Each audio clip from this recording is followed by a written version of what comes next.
Assalamualaikum warahmatullahi wabarakatuh. Di sini saya akan menjelaskan tentang mekanisme transport melalui membran plasma. Penjelasan, transport melalui membran plasma adalah proses di mana molekul, ion, atau partikel lain melewati membran sel yang mengelilingi sel.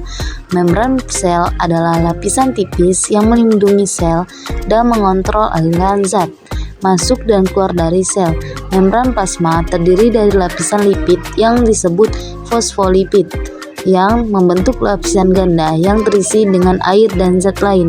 Ada beberapa mekanisme yang berbeda yang terlibat dalam transport melalui membran plasma. Proses transport aktif adalah proses di mana molekul atau ion melewati membran sel melawan gradien konsentrasi atau potensial membran sel menggunakan energi dari ATP adenosine trifosfat. Ini termasuk mekanisme seperti pom ion dan transportasi antar protein. Transport pasif ini adalah proses di mana molekul atau ion melewati membran sel tanpa menggunakan energi. Ini termasuk mekanisme seperti difusi, osmosis, dan permeasi. Difusi adalah proses di mana molekul atau ion bergerak dari konsentrasi tinggi ke konsentrasi rendah melalui membran sel. Ini terjadi karena molekul atau ion bergerak secara acak dan mencoba mencari keseimbangan di kedua sisi membran. Osmosis adalah bentuk difusi di mana molekul air bergerak melalui membran sel dari konsentrasi rendah ke konsentrasi tinggi. Ini disebabkan sel menjadi penuh air atau kekeringan, tergantung pada kondisi di luar sel. Permeasi adalah proses di mana molekul atau ion melewati membran sel tanpa membutuhkan energi tambahan. Ini terjadi karena molekul atau ion dapat melewati membran sel tanpa membutuhkan perubahan struktur membran.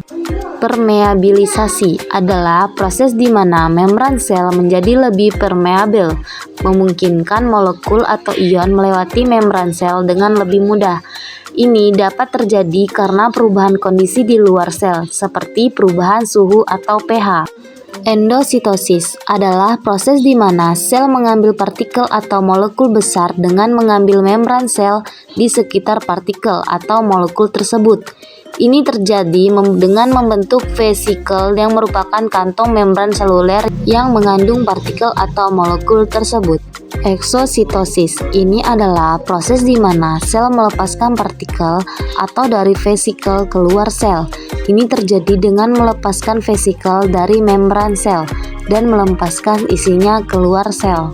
Berikut adalah beberapa contoh gambar. Ada beberapa perbedaan dari proses aktif dan proses pasif. Proses aktif memerlukan energi seluler, sangat efektif, terjadi dalam satu arah, dipengaruhi oleh suhu, proses cepat, dan memerlukan protein pembawa.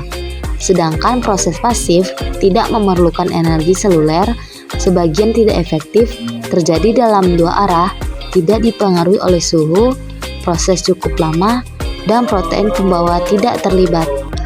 Kesimpulan, pasif berarti tidak perlu energi, contohnya difusi, osmosis, dan difusi terbantu. Difusi yaitu dari konsentrasi tinggi ke rendah, osmosis dari cairan hipotonik ke hipertonik. Difusi terbentuk dengan bantuan protein. Sedangkan aktif perlu energi, contohnya endotosis dan eksotosis. Endositosis yaitu terbentuknya kantong membran saat larutan hendak ditransfer ke sel. Terbagi jadi pinositosis dan fagositosis. Eksositosis yaitu pengosongan dan keluarnya sel. Baiklah, itu dia pembahasan yang telah saya berikan. Terima kasih karena telah menonton. Assalamualaikum warahmatullahi wabarakatuh.